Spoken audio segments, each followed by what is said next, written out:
the other day, give her my right hand, but just as soon as ever my back was turned, she scandalized my name. Now do you call that a sister? No. Do you call that a sister? No. What do you call that a sister? No. She scandalized my name. Hey, Jim. Yeah. I got something to tell you. What's that? Well, I met my brother the other day. Mm-hmm. Give him my right hand. Yes. And just as soon as ever my back was turned, he scandalized my name. Do you call that a brother? No. Do you call that a brother? Do you call that a brother? No. Scandalize my name. Well, Bonnie, right here in this church, I got something to tell you. Well, I met my preacher the other day. Give him my right hand. But just as soon as ever my back was turned, What'd you do? scandalize my name. Now you call that a preacher? No, no. Do you call that the preacher? Well, I call that religion.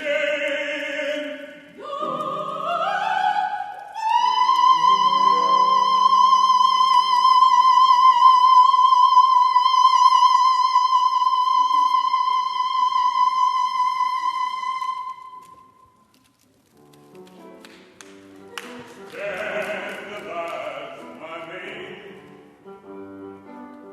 He scandalized my name.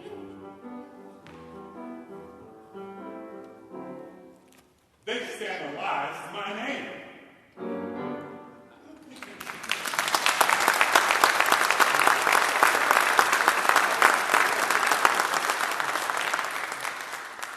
Now, the spirituals are primarily based on Old Testament scriptures of the Hebrews in bondage and exile from their homeland, to which the slaves emotionally related to their own condition. Now, the stories of David, Daniel, Joshua, and Moses are dominant themes. The story of Moses and the Jews' exodus from Egypt is well noted. Our Old Testament reading this morning is from the book of Exodus, chapter 14, verses 13 through 22, and with power and majesty demonstrates this deep connection. And Moses said to the people, "Do not be afraid. Stand firm and see the deliverance that the Lord will accomplish for you today. For the Egyptians whom you see today you shall never see again. The Lord will fight for you, and you have only to keep still."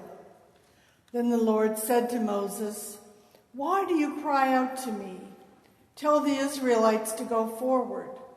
But you lift up your staff and stretch out your hand over the sea and divide it, that the Israelites may go into the sea on dry ground. Then I will harden the hearts of the Egyptians so that they will go in after them. And so I will gain glory for myself over Pharaoh and all his army, his chariots and his chariot drivers. And the Egyptians shall know that I am the Lord, when I have gained glory for myself over Pharaoh, his chariot, and his chariot drivers."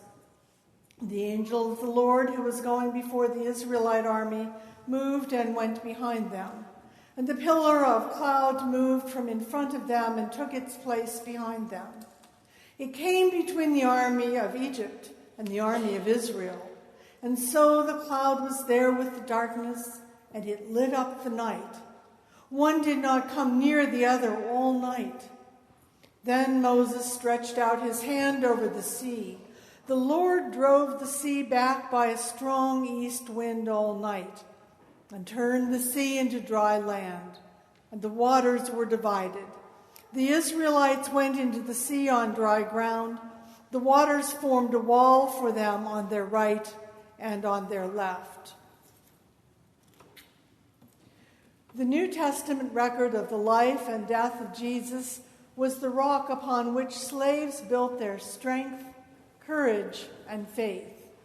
There are a few spirituals on the subject of the Nativity because Jesus' struggle, suffering on the cross, and subsequent victory over death spoke more personally to the slave's personal experience than his birth, his life, and his strength even as a boy. Our New Testament reading this morning comes from Luke chapter 2, 39 to 52. Now every year his parents went to Jerusalem for the festival of the Passover. And when he was 12 years old, they went up as usual for the festival. When the festival was ended and they started to return, the boy Jesus stayed behind in Jerusalem. But his parents did not know it. Assuming that he was in the group of travelers, they went a day's journey. Then they started to look for him among their relatives and friends. When they did not find him, they returned to Jerusalem to search for him. After 3 days, they found him in the temple, sitting among the teachers, listening to them and asking them questions. And all who heard him were amazed at his understanding and his answers. When his parents saw him, they were astonished. And his mother said to him, "Child, why have you treated us like this? Look, your father and I have been searching for you in great anxiety." Jesus said to them, "Why were you searching for me? Did you not know that I must be in my Father's house?" But they did not understand what he said to them. Then he went down with them and came to Nazareth and was obedient to them. His mother treasured all these things in her heart. And Jesus increased in wisdom and in years and in divine and human favor.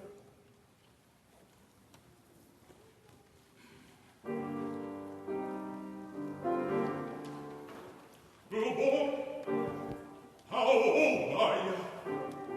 Little boy, how old are you?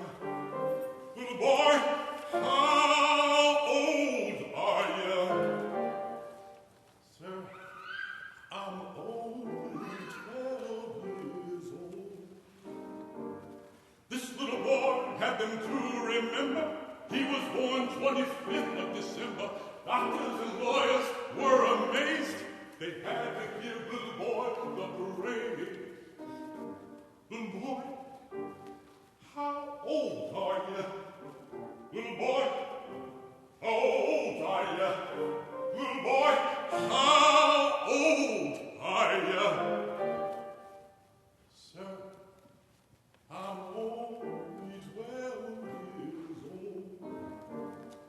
Lawyers and doctors stood in wonder as though they were struck by the thunder. Then they decided as they wondered that all mankind must come under.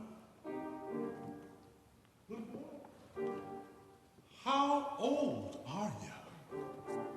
Little boy, how old are you? Little boy, how old are you? Sir, I'm only 12 years old. Last time this little boy was seen, he was standing on Mount Olive Green, and when he dispersed of the crowd, he ended up into the cloud. Little boy, how old are you? Little boy, how old are you? Little boy, how old are you? Sir, I'm only 12 years old.